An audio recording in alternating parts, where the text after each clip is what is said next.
اللہ تعالیٰ کے سلسلے میں یہ اجتماع ہے۔ رب کریم اس مسجد کو بنانے والوں، سجانے والوں، حصہ ملانے والوں، اس کے لیے کاوشیں کرنے والوں کو بہترین جزا عطا فرمائے، اور جو نبی پاک علیہ الصلوۃ والسلام کے سچے وعدے ہیں کہ جو اللہ کے لیے مسجد بناتا ہے اللہ اس کے لیے جنت میں گھر بناتا ہے، اللہ ان سب کو جنت میں اعلیٰ محل عطا فرمائے۔ جو بعد میں شامل ہوئے ہیں اس مسجد والوں کے ساتھ میری گزارش ہے اپنا تعاون، اپنی محبت آپ نے اس میں شامل رکھنی ہے۔ ابھی تو اس پروجیکٹ کو ہم نے بہت آگے لے کے جانا ہے، اور اللہ کرے کہ یہ اسلام کا، سنیت کا ایک ایسا عظیم مرکز بنے۔ فیضان صدیق اکبر اس کا نام ہے، مسلمانوں کے پہلے خلیفہ حضرت ابوبکر صدیق کا ایسا فیضان نصیب ہو اس علاقے کو، بلکہ اس شہر کو، اللہ کرے اس جگہ سے پوری دنیا میں اسلام کا پیغام پھیلے۔ جس عظیم ہستی کا ہم ذکر کرنے جمع ہوئے ہیں، حضرت عثمان غنی رضی اللہ تعالیٰ، کتنی عظیم ہستی ہیں، مگر شاید بہت سو کو یہ نہیں پتا کہ حضرت عثمان غنی بھی جو ایمان لائے ہیں وہ حضرت ابوبکر صدیق کی دعوت پر ایمان لائے ہیں۔ یعنی حضرت عثمان غنی اپنی زندگی میں جتنی بھی نیکیاں کریں گے، یہ کیے انہوں نے، وہ ساری نیکیوں کا اجر بھی جو ہے وہ حضرت ابوبکر صدیق رضی اللہ تعالیٰ کو جاتا ہے۔ بلکہ عشرہ مبشرہ میں سے بتایا جاتا ہے 5 کے قریب صحابہ ایسے ہیں جو حضرت ابوبکر صدیق رضی اللہ تعالیٰ کی دعوت پر ایمان لائے تھے۔ تو یہ کیسا صدقہ جاریہ والا کام ہے، مبارک ہو ان کو جو بیان کرتے ہیں، جو درس دیتے ہیں، جو نماز کی دعوت دیتے ہیں، جو لوگوں کو اللہ کے گھر کی طرف بلاتے ہیں۔ ہمیں نہیں پتہ ہوتا کہ ہم کسی کو مسجد میں لا رہے ہیں، ہم کسی کو اجتماع میں لا رہے ہیں، ہم کسی کو درس دے رہے ہیں یا بیان کر رہے ہیں، وہ کیا بن جائے گا کل، اور آگے جا کر اس نے کتنی نیکیاں کرنی ہیں۔ تو ہمیں یہ نیکی کی دعوت کا سلسلہ جاری رکھنا چاہیے۔ حضرت ابوبکر صدیق کے بارے میں آتا ہے، اس کو ایڈجسٹ کیجئے گا، حضرت ابوبکر صدیق رضی اللہ عنہ کے بارے میں آتا ہے، تھوڑا ٹائٹ ہو جائے، حضرت ابوبکر صدیق رضی اللہ عنہ کے بارے میں آتا ہے کہ آپ جس دن ایمان لائے نا، آپ جس دن ایمان لائے اسی دن سے ہی آپ نے اسلام کی دعوت دینا شروع کر دی، یعنی ایک دن بھی انتظار نہیں کیا۔ سبحان اللہ۔ حالانکہ دیکھیں آج ہم ذکر کرنے جمع ہوئے حضرت عثمان غنی کا، مگر چونکہ فیضان صدیق اکبر مسجد ہے تو ہمیں اندازہ ہو کہ کیا کمال کی پرسنالٹی تھی، اور انہوں نے کتنے شاندار انداز میں دین کی خدمت کی، اور انہی کی دعوت پر جس عظیم ہستی نے اسلام قبول کیا، جس کو بعد میں دنیا ذو نورین، 2 نور والا کہتی، حضرت عثمان غنی جن کا ہم ذکر کرنے جمع ہوئے ہیں، اللہ ان عظیم ہستیوں کے مزارات پر کروڑوں رحمتوں کی بارش نازل فرمائے، اور ہم سب کو ان کے فیوز و برکات سے مالا مال فرمائے۔ درود پاک پڑھنے کے بے شمار فضائل و برکات ہیں۔ میرے آقا مدینے والے مصطفیٰ صلی اللہ علیہ وسلم فرماتے ہیں، بلکہ میں جب آج غور کر رہا تھا کہ درود پاک کی کون سی فضیلت بیان کرنی ہے، تو گرمی کے دن ہیں، ہر تھوڑی دیر بعد پیاس لگتی ہے، صبح کپڑے پہنے تو شام تک کپڑوں کا وہ حال ہو جاتا ہے کہ دوبارہ چینج کرنا پڑتا ہے، پسینہ پسینہ ہو رہے ہیں، 40-45 ڈگری میں ہماری بس ہو جاتی ہے۔ قیامت کے دن کیسی گرمی ہوگی، اور اس دن پانی کس کو ملے گا؟ پانی ہوگا کون سا اویلیبل؟ ایک ہی پانی اویلیبل ہوگا آن دا ڈے آف ججمنٹ، اور وہ ہوگا حوض کوثر۔ اچھا، پھر کمال یہ ہے کہ حوض کوثر پانی ایسا ہے کہ کوئی ایک بار اس سے پی لے گا اس کو پھر کبھی بھی پیاس ہی نہیں لگے گی۔ آج تو پانی پیتے ہیں پھر پیاس لگتی ہے، پھر پانی کی ضرورت پڑتی ہے، پیاس بجھتی ہی نہیں ہے، لیکن قیامت کا دن شدید گرمی، اور وہ حوض کیسا ہے؟ شربتن ہنیئتم مریئا لا نظمع بعدہ ابدا۔ ایک بار اس شربت سے کوئی پانی پی لے گا، سبحان اللہ، اسے پھر کبھی پیاس نہیں لگے گی۔ مگر کروڑوں مسلمان، سبھی کو پانی چاہیے ہوگا، ہیں؟ اب وہاں بھی کوئی پریورٹی لائن ہے، وہاں بھی کوئی جلدی ملنے کی امید ہے، تو سرکار دو عالم علیہ الصلوۃ والسلام نے خود فرمایا کہ میرے حوض کوثر پر، حدیث کا خلاصہ ہے، کچھ گروہ آئیں گے جنہیں میں کثرت درود کی وجہ سے ہی پہچانوں گا، یعنی ان کے چہروں سے پتہ چل جائے گا نبی پاک کو کہ یہ کثرت سے درود پڑھنے والے ہیں، تو نبی پاک اپنے ہاتھوں سے انہیں جام کوثر عطا فرمائے۔ کیا بات ہے، درود پاک قیامت کے دن بھی راحت کا سامان بنے گا۔ تو اے میرے پیارے اسلامی بھائیوں، جتنا ہو سکے کثرت سے درود پاک پڑھتے رہا کریں، چلتے پھرتے اٹھتے بیٹھتے عادت بنائیں، تسبیح ساتھ رکھیں، موقع ملے درود پاک پڑھنا شروع کر دیں، واک کریں درود پاک پڑھنا شروع کر دیں۔ آپ اگر کرتے جائیں گے نا تو انشاءاللہ عادت بھی بن جائے گی، اور اس کے بینیفٹ صرف آخرت میں نہیں ہیں، درود پاک پڑھنے کی برکتیں الحمدللہ ہمیں دنیا میں بھی نصیب ہوں گی، اور ہوتی ہیں الحمدللہ۔ اللہ پاک مجھے اور آپ کو کثرت سے درود پاک پڑھنے کی توفیق عطا فرمائے۔ صلو علی الحبیب صلی اللہ تعالی علی محمد صلی اللہ علیہ وسلم۔ پیارے اسلامی بھائیوں، غزوہ تبوک کا موقع تھا، سرکار دو عالم علیہ السلام کے ساتھ صحابہ کرام کا لشکر سفر پر رواں تھا۔ ایک مقام پر بہت مشکل پیش آئی، کھانے پینے کی اشیاء کم ہو گئی، اور شدید گرمی ہے، بھوک ہے، پیاس ہے۔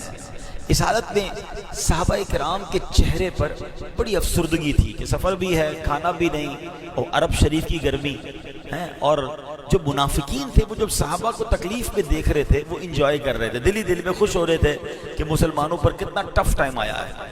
اب نبی پاک علیہ السلام نے جب صحابہ کا یہ حال دیکھا، یہ کیفیت دیکھی، تو سرکار دو عالم علیہ السلام نے خوشخبری دی کہ اللہ پاک کی قسم، سورج غروب ہونے سے پہلے اللہ تمہارے لیے رزق کا انتظام فرما دے گا۔ پیارے آقا نے آگے کی خبر، غیب کی خبر دیتے ہوئے فرمایا کہ گھبراؤ نہیں، اللہ کی قسم کھائی غروب آفتاب سے پہلے رزق کا انتظام ہو جائے گا۔ اب حضرت عثمان غنی لشکر میں ہی موجود تھے، اور انہوں نے جب یہ معاملہ سنا تو سبحان اللہ، ایثار کا جذبہ، اللہ کی راہ میں خرچ کرنے کا جذبہ، مسلمانوں کی مدد کرنے کا ایسا جذبہ تھا، آپ نے فوراً انتظام کرنا شروع کیا۔ آپ نے غلے سے بھرے ہوئے 7 اونٹ خریدے، یعنی آج کے زمانے میں سمجھاؤں کہ 7 ٹرک ہیں فوڈ اسٹف کے، اناج کے بھرے ہوئے کوئی خرید لے، تو 7 غلے سے بھرے ہوئے اونٹ خریدے اور نبی پاک علیہ السلام کی خدمت میں پیش کیے۔ صحابہ کرام جب یہ اونٹ دیکھے تو بڑے خوش ہو گئے، دوسری طرف منافقوں کے چہرے غمگین ہو گئے۔ تو نبی پاک علیہ السلام کی بارگاہ میں جب وہ 7 اونٹ پیش کیے گئے تو آپ نے فرمایا یہ کیا ہے، کس کی طرف سے ہے؟ عرض کیا گیا یا رسول اللہ صلی اللہ علیہ وسلم، عثمان غنی نے آپ کی خدمت میں تحفہ بھیجا ہے۔ اللہ اکبر۔ نبی پاک نے یہ بات سنی تو اس قدر خوش ہوئے حضرت عثمان غنی سے کہ اپنے دونوں ہاتھ اٹھائے، ہاتھ اتنے اٹھائے کہ سبحان اللہ سر مبارک سے بھی اوپر ہاتھ ہو گئے، اور نبی پاک حضرت عثمان غنی کے لیے ایسی دعا فرمائی، راوی کہتے ہیں جیسی دعا کسی اور کے لیے نبی پاک نے نہیں فرمائی۔ اور ایک روایت میں ہے کہ نبی پاک نے دعا کی، اے اللہ پاک میں عثمان سے راضی ہوں، تو بھی اس سے راضی ہو جا۔ ہائے ہائے ہائے، نبی پاک کے جملے سن لینا، اے اللہ میں عثمان سے راضی ہوں، تو بھی اس سے راضی ہو جا۔ اور حضرت ابو سعید خدری رضی اللہ عنہ فرماتے ہیں کہ میں نے نبی پاک علیہ السلام کو دیکھا کہ نبی پاک رات بھر حضرت عثمان غنی کے لیے دعا کرتے رہے، اے اللہ میں عثمان سے راضی ہوں، تو بھی اس سے راضی ہو جا۔ حضرت عثمان غنی رضی اللہ عنہ کی قسمت پر ہماری جان قربان۔ کیسے پیارے الفاظ ہیں جس سے اللہ کے حبیب راضی ہو جائیں، اور پھر اللہ سے عرض کر دیں، حبیب اللہ رب العالمین سے عرض کر رہے ہیں، رحمت للعالمین رب العالمین سے عرض کر رہے ہیں کہ مولا میں عثمان سے راضی ہوں، میرے مولا تو بھی ان سے راضی ہو جائے۔ اور جس سے اللہ کے نبی راضی ہو جائیں پھر رب نے کیوں راضی نہیں ہونا ہے؟ خدا کی رضا چاہتے ہیں دو عالم۔ اعلیٰ حضرت لکھتے ہیں نا، خدا کی رضا چاہتے ہیں دو عالم، اور خدا چاہتا ہے رضائے محمد صلی اللہ علیہ وسلم۔ اور ایک بات یاد رکھیے، اللہ کی رضا جس سے اس کو مل جائے نا، اس سے بڑھ کر کوئی انعام نہیں ہے۔ زندگی کا ٹارگٹ ہمارا کیا ہونا چاہیے کہ اللہ راضی ہو جائے۔ امام غزالی رحمۃ اللہ تعالی فرماتے ہیں کہ آخرت میں اللہ پاک کی طرف سے اہل جنت کو جو سب سے بڑا انعام ملے گا وہ اللہ پاک کی رضا ہے۔ یاد رکھیے، رب راضی ہو گیا تو سب راضی ہو گیا۔ تو ہمیں ٹارگٹ کیا کرنا ہے کہ اللہ راضی ہو جائے، اور سبحان اللہ جس سے اللہ کے حبیب راضی ہو جائے اللہ بھی اس سے راضی ہو جاتا ہے۔ حضرت عثمان غنی کی قسمت تو دیکھیں کہ نبی پاک علیہ السلام رات بھر دعا کر رہے ہیں، اللہ میں عثمان سے راضی ہوں، تو بھی اس سے راضی ہو جا۔ ہم اللہ سے دعا کرتے ہیں کہ میرے مولا تو بھی ہم سے راضی ہو جا، اور حضرت عثمان غنی کے صدقے رسول پاک علیہ الصلوۃ والسلام کو بھی ہم سے راضی فرما دے۔ اللہ سے کیا پیار ہے عثمان غنی کا، اللہ سے کیا پیار ہے عثمان غنی کا، محبوب خدا یار ہے عثمان غنی کا، گرمی پہ یہ بازار ہے عثمان غنی کا، اللہ خریدار ہے عثمان غنی کا۔ اے میرے پیارے اسلامی بھائیوں، اب حضرت عثمان غنی کا ایک مختصر تعارف سن لیں، ایک شارٹ بائیوگرافی ہمیں پتہ ہونی چاہیے کہ حضرت عثمان غنی رضی اللہ تعالیٰ عنہ عظیم صحابی رسول ہیں، سرکار علی وقار علیہ السلام کی پھوپھی جان حضرت ام حکیم رضی اللہ تعالیٰ عنہا کے نواسے، یا یوں کہہ لیجئے کہ ذرا دور کے رشتے سے نبی پاک علیہ السلام کے وہ بھانجے لگتے ہیں، سابقین اولین میں سے ہیں، یعنی ابتدا میں قبول اسلام آپ نے کیا، اسلام قبول کرنے والوں میں فورتھ یا ففتھ، چوتھا یا پانچواں آپ کا نمبر ہے، ٹھیک ہے۔ عشرہ مبشرہ 10 صحابہ ہیں، خاص ٹاپ کیٹیگری کے صحابہ جن کے بارے میں اعلیٰ حضرت لکھتے ہیں کہ وہ 10 جن کو جنت کا مژدہ ملا، وہ 10 جن کو جنت کا مژدہ ملا، اس مبارک جماعت پہ لاکھوں سلام۔ عشرہ مبشرہ میں حضرت عثمان غنی موجود ہیں۔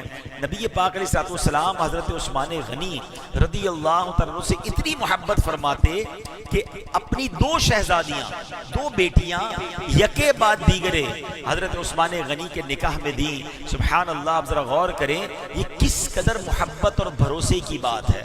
ایسا کئی بار ہوتا ہے کہ ہم اپنے بچیوں کی شادیاں کرتے ہیں، میں ان والدین سے بات کروں گا یا ایسے والد موجود ہوں گے جن کے گھر میں بچیاں ہیں، باپ کے لیے سب سے بڑا مشکل مرحلہ یہ ہوتا ہے کہ اپنے دل سے ایک کلی کو جدا کرنا ہے اور اب کسی کے ہاتھ میں دینا ہے۔ بے شک کتنی ہی کوشش کیوں نہ کر لیں، لیکن اصل معاملہ کب کھلتا ہے کہ جب بچی کی شادی ہو جائے، گھر پہنچے اور وہاں جا کر پتہ چلتا ہے کہ وہ لوگ کیسے ہیں۔ مگر حضرت عثمان غنی سے محبت اور بھروسہ دیکھیں کہ ایک بیٹی کا نکاح ہوا، برسوں انہوں نے گزارے، ان کا وصال ہو گیا، نبی پاک نے اپنی دوسری بیٹی حضرت عثمان غنی کے نکاح میں دی۔ بلکہ پیارے آقا کا وہ عظیم فرمان کہ اگر میری 100 بیٹیاں ہوتی اور ان میں سے ایک کی وفات ہوتی تو میں دوسری عثمان کے نکاح میں دیتا، اس کا انتقال ہوتا تو تیسری عثمان کے نکاح میں دیتا، یہاں تک کہ میں اپنی 100 کی 100 بیٹیاں حضرت عثمان غنی کے نکاح میں دے دیتا۔ کیسی شخصیت ہوں گے، کیسا نبی پاک کا ان پر بھروسہ اور اطمینان ہوگا، سبحان اللہ۔ جبھی تو بریلی کے تاجدار لکھتے ہیں نا کہ نور کی سرکار سے پایا دوشالہ نور کا، نور کی سرکار سے پایا دوشالہ نور کا، ہو مبارک تم کو ذوالنورین جوڑا نور کا۔ مولا علی شیر خدا کرم اللہ تعالی وجہ کریم سے حضرت عثمان غنی کے بارے میں سوال ہوا۔ یہ صحابہ کرام آپس میں کس قدر کنیکٹڈ تھے اور کتنی محبت تھی، تھوڑا ایکو کم کر دیجیے، کس قدر محبت تھی اور کیسے کنیکٹڈ تھے کہ انہیں فرشتے ذوالنورین کہتے ہیں۔ حضرت مولا علی کیا فرماتے ہیں کہ عثمان وہ ہیں کہ انہیں فرشتے ذوالنورین کہتے ہیں، رسول پاک علیہ السلام کے داماد ہیں اور پیارے آقا مدنی مصطفیٰ علیہ السلام نے انہیں جنت کی بشارت دی۔ نبی کے نور 2 لے کر وہ ذوالنورین کہلائے، نبی کے نور 2 لے کر وہ ذوالنورین کہلائے، انہیں حاصل ہوئی یوں قربت محبوب رحمانی۔ اب یہاں ایک بات سمجھنی ہے، ایک عقیدے کی بات ہے۔ آپ دنیا میں کہیں بھی ٹریول کریں، افریقن سے ملاقات ہو جائے، عربی سے ملاقات ہو جائے، امریکن سے ملاقات ہو جائے، ایشیا والے ہوں، یورپ والے ہوں، مسلمان ہیں، آپ ان سے پوچھیں ذوالنورین کس کو کہا جاتا ہے، آپ کو پوری دنیا میں جواب ملے گا کہ ذوالنورین دنیا میں ایک ہی ہستی ہیں، حضرت عثمان غنی رضی اللہ عنہ۔ ایک اور بڑی یونیک بات آپ کو بتاؤں، پوری دنیا میں حضرت آدم علیہ السلام سے لے کر آج تک بلکہ قیامت تک کوئی بھی ایسا شخص نہیں ہے جس کے نکاح میں کسی ایک نبی کی 2 بیٹیاں آئیں۔ یعنی یہ یونیکنس ہے حضرت عثمان غنی کی، آل یونیورس، پوری دنیا میں یہ اکیلے حضرت عثمان غنی ہیں کہ صرف نبی کی نہیں بلکہ سب سے آخری نبی جناب رحمت للعالمین علیہ السلام کی 2 شہزادیاں آپ کے نکاح میں آئیں۔ تو مطلب کیا ہوا کہ حضرت عثمان غنی کی ذوالنورین ہے، ساری دنیا کہتی ہے۔ ذوالنورین کا مطلب کیا ہے؟ 2 نور والا، ریپیٹ کیجئے گا، کیا ہے؟ دو نور والا. بیوٹیفل. اچھا دو نور والے کیوں ہیں؟ کیونکہ نبی پاک کی دو بیٹیاں ان کے نکاح میں آئیں. اب یہ وہ لوگ سوچیں کہ جو نبی پاک نور ہیں یا نہیں ہیں اس پر ڈیبیٹ کر رہے ہوتے ہیں. وہ بھی ذوالنورین حضرت عثمان غنی کو کہہ رہے ہوتے ہیں. تو عجیب سی بات ہے کہ جس کی بیٹیاں کسی کے نکاح میں آ جائیں وہ نور والا ہو جائے تو نبی پاک کے نور والے ہونے میں کیا شک ہوتا ہے؟ تو ہمارا جو عقیدہ ہے یہ لفظ ذوالنورین سے ہی ثابت ہو رہا ہے. سبحان اللہ. نور والا آیا ہے, نور لے کر آیا ہے. سارے عالم میں یہ دیکھو کیسا نور چھایا ہے. حضرت عثمان غنی, حضرت عمر فاروق رضی اللہ عنہ کی شہادت کے بعد مسلمانوں کی اکثریت رائے سے آپ خلیفہ بنے. 12 سال تک آپ خلیفہ رہے. 18 ذوالحجہ 35 سنہ ہجری میں بھوکے پیاسے رہ کر نہایت مظلومی کے ساتھ آپ شہید کیے گئے. اللہ کریم حضرت عثمان غنی کے مزار پر کروڑوں رحمتوں کی بارش نازل فرمائے. صحابہ کرام کے بارے میں ایک نعرہ بار بار دعوت اسلامی کے ماحول میں سنتے ہیں, ہر صحابی نبی جنتی جنتی. بعض اوقات کچھ لوگوں کو کنفیوژن ہو جاتی ہے کہ جنتی ہونے کی گارنٹی ہم کیسے دے سکتے ہیں؟ انبیاء تو چلیں معصوم ہیں, صحابی جنتی ہیں اور سارے جنتی ہیں. تو آج قرآن کریم سے اس کی ذرا دلائل سن رہے ہیں.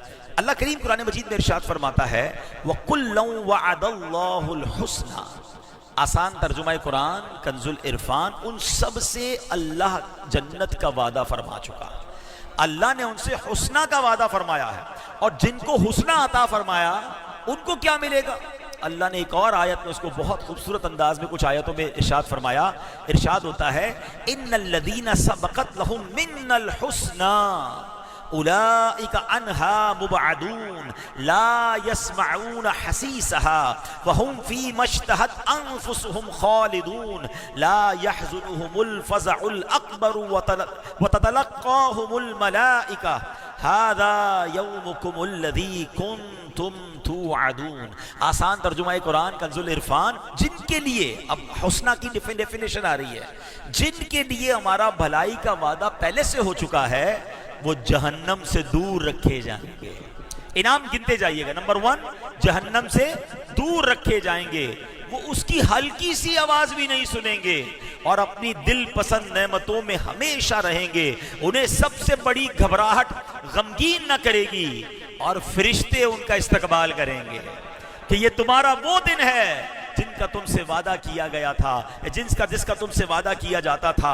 اب میرے پیارے اسلامی بھائیوں سمجھ یہ آ رہی ہے قرآن کی آیتوں سے کیا سمجھ آ رہا ہے کہ جو اللہ پاک نے جن سے حسنہ کا وعدہ کیا وہ صحابہ کرام ہیں. ان کو 5 انعامات عطا ہوں گے. نمبر 1 وہ جہنم سے دور رکھے جائیں گے, جہنم کی بھنک بھی نہ پڑے گی, اتنا دور ہوں گے. نمبر 3 وہ اپنی من مانتی مرادوں میں ہمیشہ رہیں گے.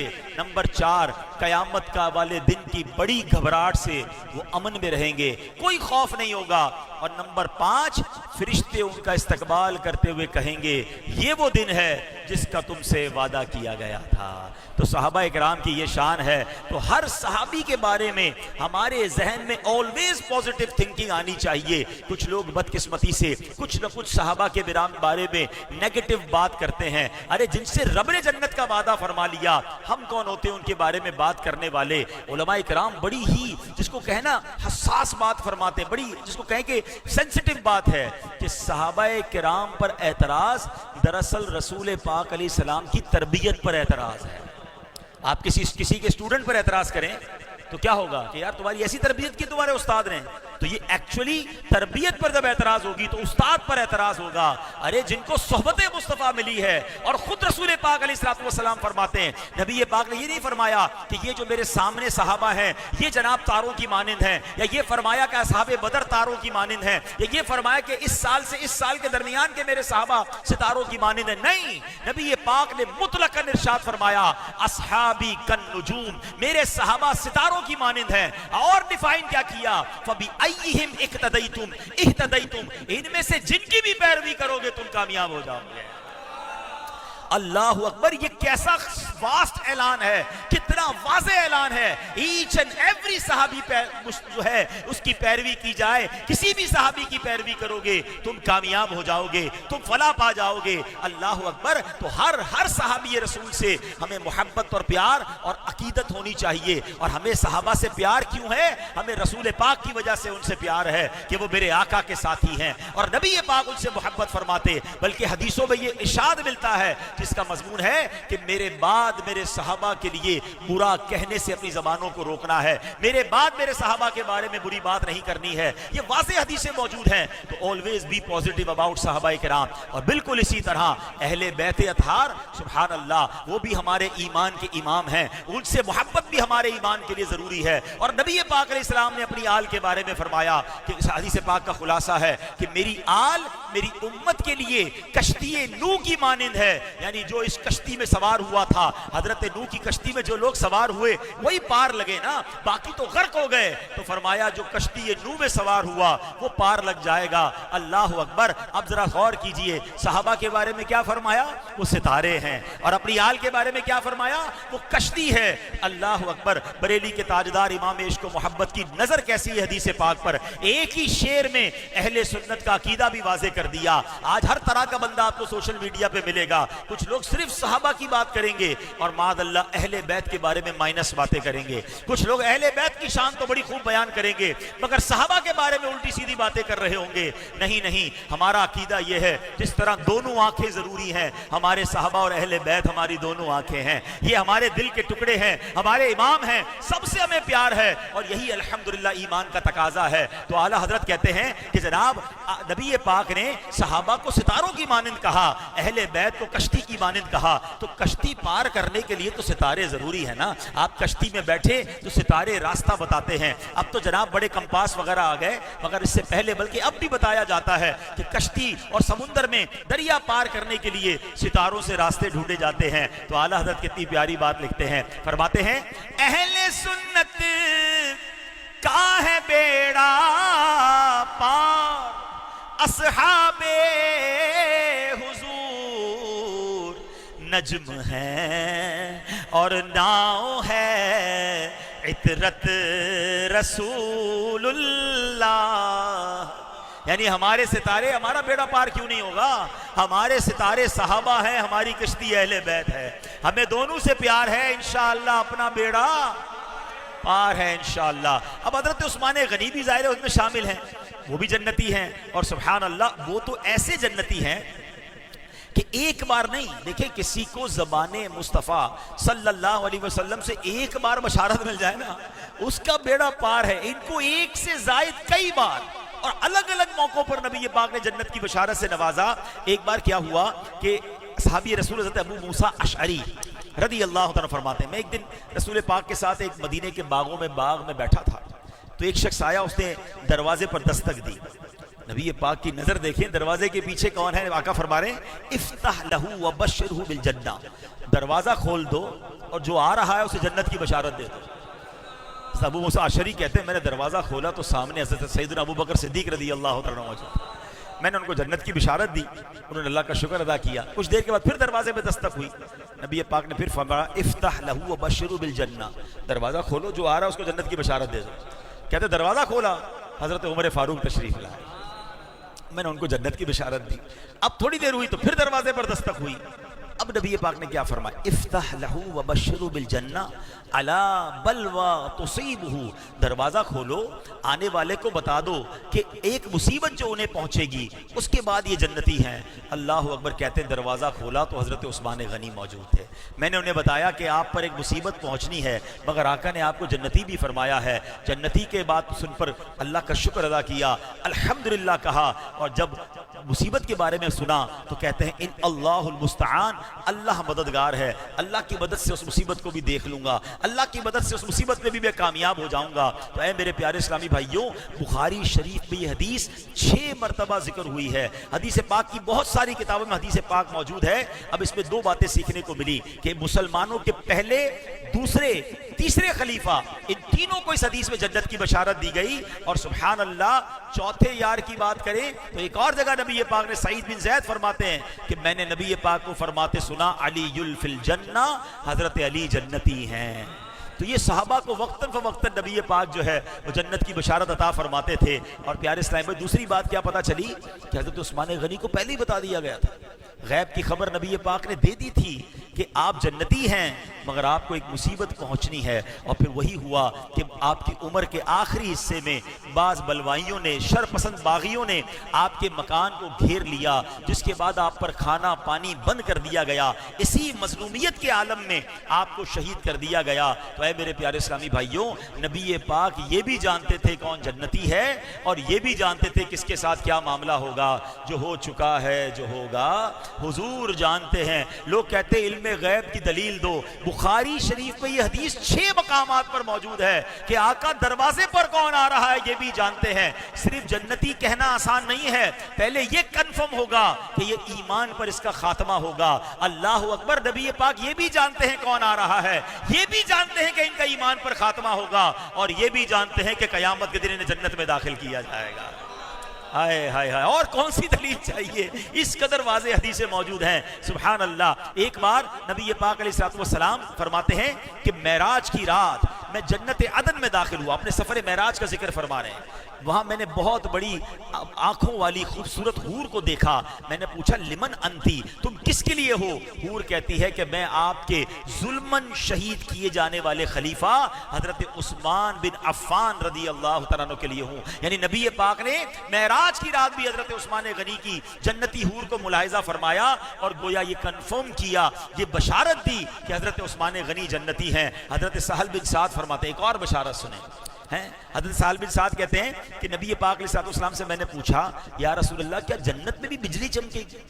تو نبی پاک فرماتے ہیں کہ اس ذات کی قسم جس کے قبضہ قدرت میں میری جان ہے، جب عثمان ایک منزل سے دوسری منزل کی طرف جایا کریں گے تو ان کے لیے جنت میں بجلی چمکے گی. آئے ہائے ہائے. حضرت عثمان کی شان دیکھیں کہ ان کے جنتی معاملات جو ہیں وہ نبی پاک دنیا میں بیان فرما رہے ہیں. اچھا، حضرت عثمان غنی کی زندگی بڑی امیزنگ ہے، خاص طور پہ بزنس کمیونٹی کے لیے. یہاں پر ویل آف لوگ بھی موجود ہیں. ایک تو آپ سے نبی پاک آپ کی عبادات کی وجہ سے، آپ کے کردار کی وجہ سے محبت فرماتے، اور آپ کو وقتاً فوقتاً جنت کی ویسے ہی خبریں ملتی رہتی. مگر خود بھی آپ نے ڈیلیبریٹلی آگے بڑھ کر جنت خریدی. یعنی جنت کے کیسے خریدار تھے. اور یہ بھی ایک بار نہیں ہوا، 2 بار نہیں ہوا. ہم میں سے بہت سو کو 1-2 واقعات یاد ہیں. آج میں آپ کو کچھ اور واقعات بھی بتاتا ہوں جو آپ کے ایمان کو اور تازہ کریں گے. اب یہ ہوا کہ حضرت عثمان غنی حضرت عمر فاروق کے پوتے حضرت سالم بن عبداللہ سے روایت ہے کہ ایک مرتبہ مسجد الحرام، جہاں مکہ شریف، کعبہ شریف وغیرہ ہے، اس مسجد کی توسیع کی ضرورت تھی. تو اس کے قریب ایک گھر تھا. نبی پاک چاہتے تھے کہ گھر خرید کر اس کو بھی مسجد الحرام میں مرج کر دیا جائے، ایکسٹینشن کر دی جائے. تو نبی پاک علیہ السلام اس گھر کے مالک کے پاس گئے اور آپ نے فرمایا کہ تم یہ گھر مسجد الحرام کی توسیع کے لیے دے دو، میں تمہیں جنتی گھر کی گارنٹی دیتا ہوں. اچھا، یہ الگ ڈیبیٹ ہے، یہ میرا ٹاپک نہیں ہے، ورنہ اگر اس پر بات کی جائے کہ یہ گارنٹی کون دے سکتا ہے. اور یہ ایک بار نہیں ہوا. نبی پاک کنویں والے سے فرما رہے کنواں دے دو مسلمانوں کے لیے، میں تمہیں جنتی کنواں دے رہا ہوں. کسی کو فرما رہے یہ باغ دے دو تو جنتی باغ لے لو. درخت کو فرما رہے رونے والے ستون کو تم کہو تو تمہیں جنت میں لگا دوں. اب اس گھر والے کو نبی پاک فرما رہے کہ گھر دے دو، اس کے بدلے جنتی گھر لے لو. اس کا مطلب کیا ہوا کہ کیسی اتھارٹی تھی جنت کی. مالک جنت انہیں کہا جائے تو یہ کچھ بھی غلط نہیں ہے. اللہ نے ایسا مقام دیا ہے جہاں بالی عطا کر دیں، بھری جنت ہبا کر دیں. نبی مختار کل ہیں جس کو جو چاہے عطا کر دیں. یہ ہم ایسے ہی نہیں کہتے، حدیثوں میں بات موجود ہے کہ آقا اس سے فرما رہے ہیں کہ تم مجھے یہ گھر دے دو، اس کے بدلے جنتی گھر لے لو. اللہ اکبر. اب کیا ہوا؟ وہ شخص کہتا ہے کہ نہیں جناب، یہ گھر جو ہے وہ میرے بچوں کے لیے ہے. اس نے انکار کر دیا. اتنی اچھی آفر کو اس نے قبول نہیں کیا. مگر خوبصورتی دیکھیں اسلام کی، جبر نہیں تھا، کوئی پریشر نہیں تھا، لڑائی جھگڑا نہیں ہے. نبی پاک واپس آ گئے. اللہ اکبر. حضرت عثمان غنی کو یہ خبر مل گئی کیا مائنڈ سیٹ تھا. آج ہم لوگ کہتے ہیں نا یار یہ بڑا کمال کا بزنس مین ہے, موقع ملتا ہے سودا چھوڑتا نہیں ہے, موقع کا سودا لے کر آتا ہے. لوگ کبھی کبھی باتیں بھی کرتے ہیں کہ یار میں تو ٹائملی سودا لیا تھا, اتنے پیسے بڑھ گئے. حضرت عثمان غنی کا مائنڈ سیٹ دیکھیں, حالانکہ جنتی بشارتیں ملی ہوئی ہیں, انہیں پتا ہے میں ذو النورین ہوں, مگر جب پتا چلا کہ سرکار دو عالم علیہ السلام نے اس گھر والے سے کہا ہے کہ گھر دے دو, اس کے بدلے جنتی گھر لے لو, حضرت عثمان غنی اس کے پاس پہنچ گئے, اس کے پیچھے پڑ گئے. دینا ہے بیچو, وہ کہتا نہیں بیچتا. آپ نے کہا بیچو, اس کا ذہن بناتے رہے. ہماری میمنی میں کہتے سودا پکاتے رہے, ٹھیک ہے نا. اس کے پاس جاتے رہے 10,000 دینار, 10,000 سونے کے سکوں کے بدلے وہ گھر خریدا. اب سٹائل دیکھیں, نبی پاک کے پاس آتے ہیں, کہتے حضور مجھے خبر ملی ہے کہ آپ نے وہ فلاں گھر والے سے کہا تھا کہ وہ گھر دے دے تو جنتی اس کو آپ گھر دیں گے, آپ نے جنتی گھر کی ضمانت دی ہے. حضور اب گھر میرا ہے, I am the owner of that house, کیا یہ آفر میرے لیے بھی ہے؟ میرے آقا فرماتے ہیں نعم تمہارے لیے بھی وہی ضمانت ہے. یہ سن کر حضرت عثمان غنی نے وہ گھر مسجد الحرام کے لیے وقف کر دیا. قیامت تک طواف ہوں گے, قیامت تک صفا مروہ ہوگا, قیامت تک عبادتیں ہوں گی, اس میں حضرت عثمان غنی کا حصہ موجود ہے. وہ گھر آج مسجد الحرام کا حصہ ہے جو حضرت عثمان غنی نے اس زمانے میں خریدا. اور یہ ایک بار نہیں ہوا, مسجد نبوی کی توسیع کا موقع آیا, ایک زمین کا ٹکڑا تھا, نبی پاک پھر اسی طرح آپ نے آفر دی ایک شخص کو, یہ ٹکڑا, یہ پلاٹ مجھے دے دو, جنتی گھر لے لو. اس بندے کو نے منع کر دیا. حضرت عثمان غنی کو معلوم ہوا, وہ پلاٹ خریدا اور خرید کر مسلمانوں کے لیے وقف کیا, ایک اور جنتی گھر حاصل کیا. اللہ اکبر. ایک بار مدینہ پاک میں بنو نجار کے کھجوروں کا ایک باغ تھا, نبی پاک نے فرمایا کون ہے جو اس باغ کو خرید کر مسجد بنا دے؟ سبحان اللہ. اس وقت حضرت عثمان غنی نے پہل کی, وہ باغ خریدا, مسجد بنایا, اور نبی پاک علیہ السلام نے ان سے جنتی باغ کا وعدہ فرما لیا. جنتی گھر بھی لیا ہے, جنتی باغ بھی. وین ایور ان کو پتہ چلنے کی دیر ہوتی تھی کہ یار یہ آفر ملی ہے, یہ آفر میں نے لینی ہے. دیر روما کے بارے میں تو آپ نے سنا ہوگا. اب یہ واقعہ بڑا دلچسپ ہے, اس میں حضرت عثمان غنی کی جو انٹیلیجنس ہے نا, آپ کی بریونیس اور آپ کا کلیورنس ذرا دیکھیے گا. ہوا کیا کہ نبی پاک علیہ السلام جب مسلمان مکے سے مدینے ہجرت کر کے آتے ہیں تو پانی کی ضرورت تھی. اب ایک میٹھے پانی کا کنواں تھا. عرب میں اب بھی پانی کا پرابلم ہے, آپ کو پتہ ہے چند ہی جو اوپر میٹھا پانی ہے, ورنہ امپورٹ ہوتا ہے یا فلٹر ہوتا ہے. اس زمانے میں تو پانی نہیں تھا. ایک کنواں تھا پانی کا. پیارے آقا علیہ, وہ بندہ پانی بیچتا تھا روزانہ, پانی لوگوں کو جو بھی بھرنے آتا اس کو پیسوں سے دیتا تھا. تو نبی پاک علیہ السلام نے اس سے فرمایا کہ یہ کنواں مجھے دے دو, اس کے بدلے جنتی کنواں لے لو. اچھا مسلمان تھے بھی غریب, پیسوں کی تو بات ہوتی نہیں تھی, آقا جنت بانٹ رہے تھے. اچھا وہ شخص کہتا ہے میری بچوں کی روزی روٹی کا مسئلہ ہے, میں کیسے اس کو سیل کر دوں؟ حضرت عثمان غنی کو لگ پتا گیا کہ یہ تو جنتی کنویں کا سودا ہے. ہم کہتے ہیں یار بڑا زبردست سودا لے کر آئے, نئی سوسائٹی لانچ ہوئی, پہلے میں نے پری لانچ بک کر لیا ہے. کاش ادھر بھی ہمارا ذہن چلے کہ یار مسجد بن رہی ہے, جنت کا گھر بن رہا ہے, میں جا کے اس میں بھی کوئی بکنگ کروا کے آ جاؤں, کہیں پوری نہ ہو جائے. اب دیکھیں نا یہ صدیق اکبر مسجد جو آج بنی ہے, ہو سکتا ہے آپ میں سے کئیوں کے پاس یہ آفر آئی ہوگی, جن کو دینا تھا اللہ کے کرم سے انہوں نے مسجد میں زمین میں پیسے ڈال دیے. اب ہو سکتا ہے کچھ لوگ کہتے ہیں یار ہمیں تو موقع ہی نہیں ملا, چانس ہی نہیں ملا. تو ایسے چانس ملے تو چھوڑنے نہیں چاہیے. حضرت عثمان غنی کا مائنڈ سیٹ دیکھیں. آپ گئے اس کنویں والے کے پاس, فرمایا کنواں مجھے دے دو, پیسے بتاؤ. کہتا ہے میں نے بیچنا ہی نہیں ہے, میرے بچوں کی روزی سے لگی ہوئی ہے. بھائی آپ پیسے بتائیں نا. ڈیل چلتی رہی. اس نے کہا میں نے بیچنا ہی نہیں ہے. آپ نے کہا اچھا ایسا کرو آدھا بیچ دو. اب کنواں آدھا کیسے بیچے گا؟ آپ فرمایا ایک کام کرتے ہیں, ایک دن تمہارا, ایک دن میرا, ایک دن تم پانی بیچنا, ایک دن میرا ہو گیا, میں جو بھی کروں اس کے ساتھ. وہ سوچنے لگا بات تو ٹھیک ہے. اچھا کتنے میں دینا ہے؟ 12,000 دینار. آپ نے 12,000 دینار میں آدھا کنواں لے لیا. اب حضرت عثمان غنی بزنس مین بھی تو تھے نا. آپ نے کیا کیا, جو آپ کا دن تھا نا اس میں آپ نے اعلان کر دیا پورے مدینے والوں کو پانی فری ہے, جانور کے لیے بھی فری, انسان کے لیے بھی فری, سب کے لیے فری. اب جن کو لوگوں کو پتہ چلا پانی فری مل رہا ہے, مثال کے طور پہ منڈے پیسے سے ملتا ہے, ٹیوزڈے فری, ویڈنسڈے پیسے سے مل رہا ہے, تھرسڈے فری. اب جس دن فری ہوتا سارے لوگ پہنچ جاتے, پانی بھر کے فری لے جاتے, اگلے دن اسے خریدنے کوئی نہ آتا. 15 دن 20 دن مہینہ گزرا, اس نے کہا میرا تو سارا کچھ ہی ختم ہو گیا, میری تو سیل ہی ختم ہو گئی, آپ فری بیچ دیتے ہیں. تو فرمایا آدھا اور دے دو. اب کتنے کا دو گے؟ اب 12,000 تھے, بولے نہیں اب 8,000 کا لوں گا. اب اپنی آفر تھی نا, اب اس کا تو کنواں کا زیرو ہو گیا تھا, اب پانی کوئی نہیں لیتا تھا اس سے. پہلا آدھا 12,000 میں خریدا, اگلا آدھا 8,000 میں خریدا, اور 20,000 میں جب ڈیل پوری ہو گئی اب آ گئے نبی پاک کے پاس. حضور وہ آفر جو اس کو دی تھی مسلمانوں کے لیے جو کنواں خرید کے وقف کرے, جنتی کنواں میرے لیے بھی ہے. نبی پاک نے فرمایا عثمان تمہارے لیے بھی ہے. آپ نے وہ کنواں دیا اور نبی پاک سے جنتی کنواں خرید لیا. اللہ اکبر اللہ اکبر. یہ دو باتیں سیکھنی ہیں. حضرت عثمان غنی کی سیرت دیکھیں, صحابہ کرام کی سیرت دیکھیں, حضرت ابوبکر صدیق کی انویسٹمنٹ کیسی ہے. آپ کو پتا ہے مسجد نبوی کی جو فرسٹ لینڈ پرچیز ہوئی, حضرت صدیق اکبر کی قسمت پر ہماری جانیں قربان. لوگ کہتے ہیں ٹائملی انویسٹمنٹ کی اس بندے نے, ٹائملی پلاٹ خرید لیا, ٹائملی ڈالر خرید لیا, ٹائملی گولڈ خرید لیا, ارے بھائی بڑھ گیا اس سے پہلے سے لے لیا. ہم لوگوں سے یہ سن رہے ہوتے ہیں. ٹائملی پرچیز کیا کیا حضرت ابوبکر صدیق نے, اور اللہ نے کیا کروایا ان سے. آپ کو پتہ ہے ایکچولی قیمت کس نے دی ہے. یہ جو مسجد نبوی جو بنی نا, جب مسلمانوں کو یہ باغ پسند آیا, نبی پاک کو یہ جگہ پسند آئی, تو وہ دو یتیم بچوں کی جگہ تھی. تو پیارے آقا نے حضرت ابوبکر صدیق کو بھیجا کہ ابوبکر جاؤ جا کے یہ باغ خریدنا ہے ہم نے. تو بچے بھی کمال کے تھے, جب ان کو بتایا کہ یہاں مسجد بنے گی, تو بچے کہتے ہیں کہ اگر مسجد بننی ہے تو پلاٹ آپ لے لیں, قیمت ہم اللہ سے لے لیں.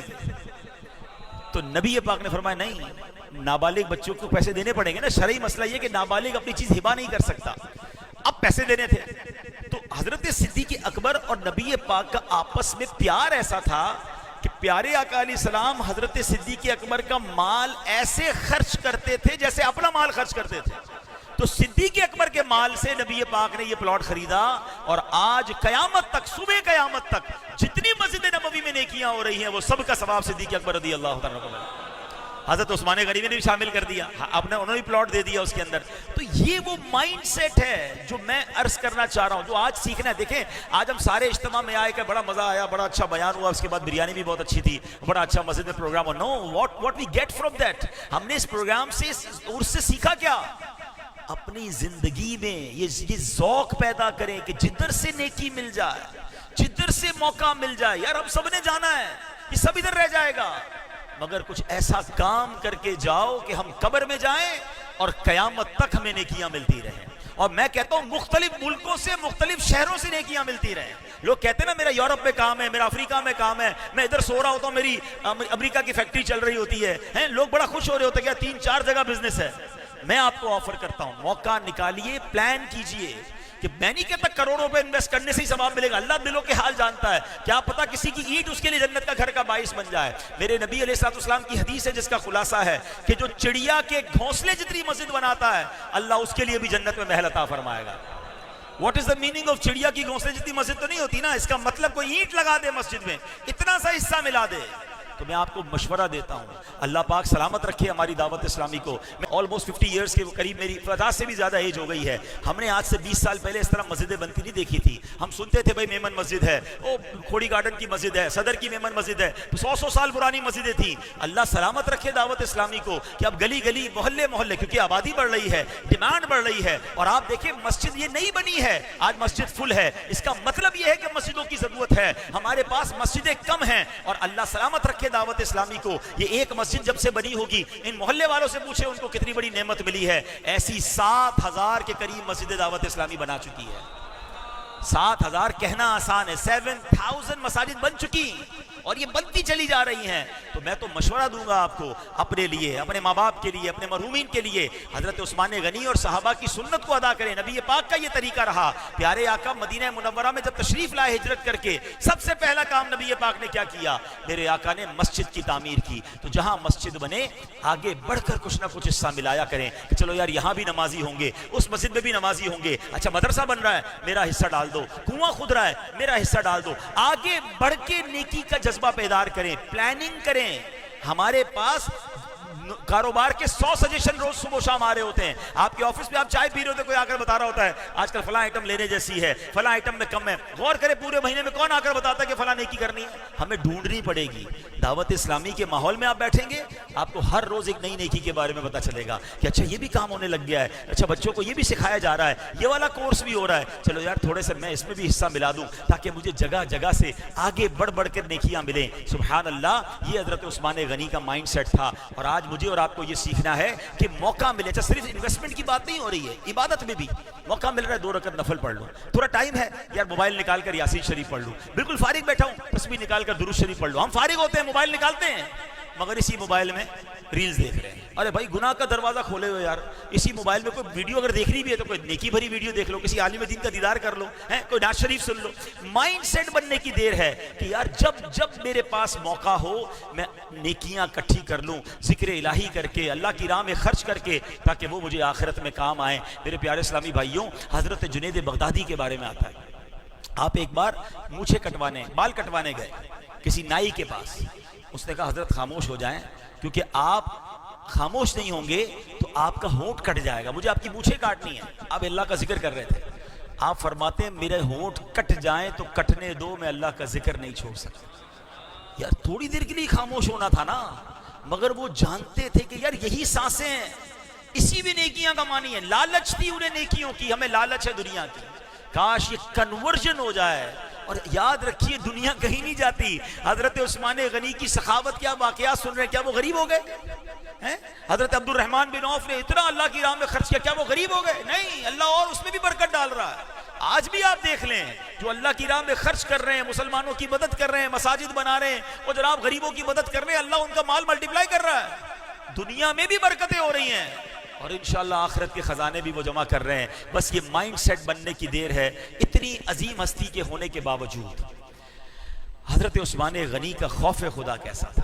اب آخری یہ بات سن لو, باتیں تو اتنی ساری ہیں, میں ساری رات ہی حضرت عثمان غنی کی بات کروں, ابھی تو ان کی حیا پر بات نہیں کی. حالانکہ نبی پاک فرماتے میری امت میں سب سے بڑھ کر اگر کوئی با حیا ہے تو وہ حضرت عثمان غنی رضی اللہ تعالیٰ عنہ.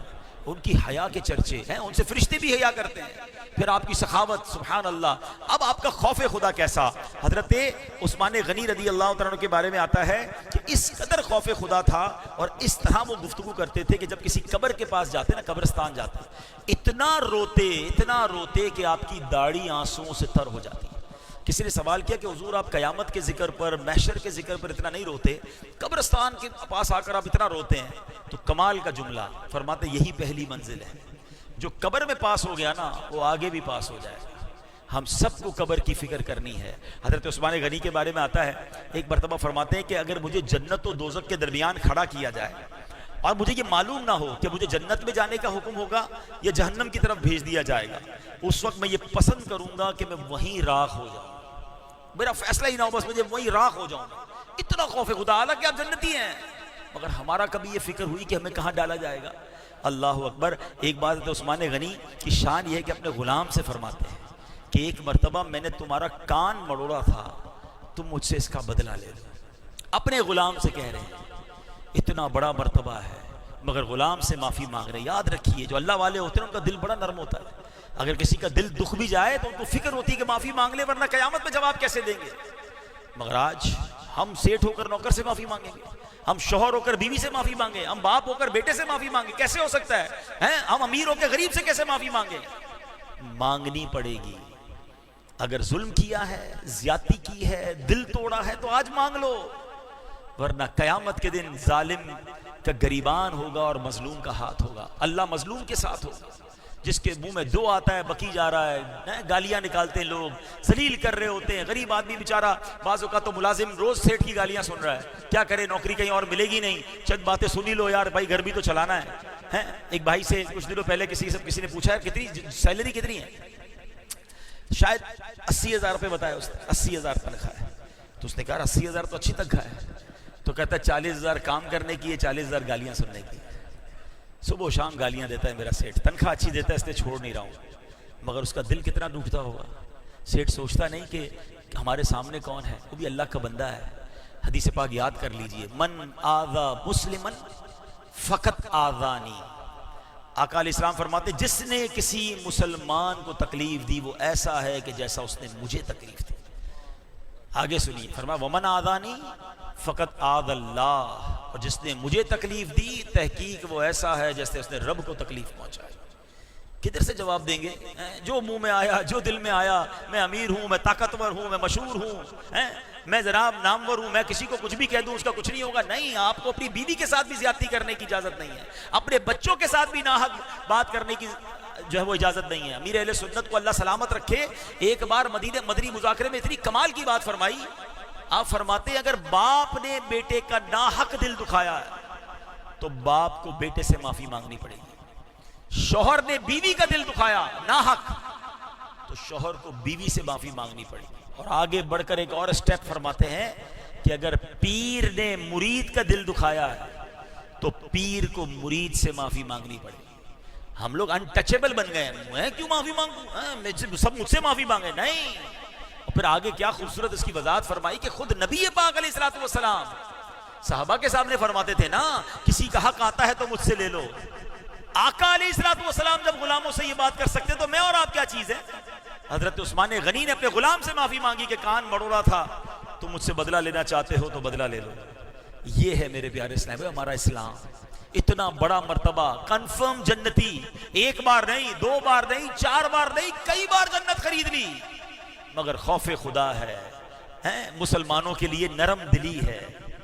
ایک بار حضرت عثمان غنی کی بارگاہ میں نبی پاک, حضرت عثمان غنی کے پاس نبی پاک تشریف لے گئے عیادت کرنے. عثمان غنی زمین کی طرف منہ کر کے لیٹے ہوئے تھے. آقا نے فرمایا عثمان سر کیوں نہیں اٹھا رہے ہو؟ کہتے یا رسول اللہ صلی اللہ علیہ وسلم مجھے اللہ پاک سے حیا آتی ہے. نبی پاک نے فرمایا عثمان حیا کیوں آتی ہے؟ کہ حضور میں ڈرتا ہوں کہ کہیں میرا پاک پروردگار مجھ سے ناراض نہ ہو گیا. کیسے لوگ تھے یار, اتنی عبادتیں. ابھی تو میں نے ان کی شب بیداری, ان کی تلاوت, ان کی نمازیں, ان کی سادہ زندگی کچھ بھی بیان نہیں کیا. مگر اتنا کچھ ہوتے ہوئے بھی آنسو ہیں, توبہ ہے, عاجزی ہے, خوف خدا ہے, اور ہمارے سروں پر گناہوں کا انبار ہے اور ہماری اکڑی ختم نہیں ہو رہی ہے. ہم کو تو لگتا ہے کہ جنت کا ٹکٹ مل گیا, کوئی حج کر کے آ جائے گا تو پکا جنتی ہو گیا.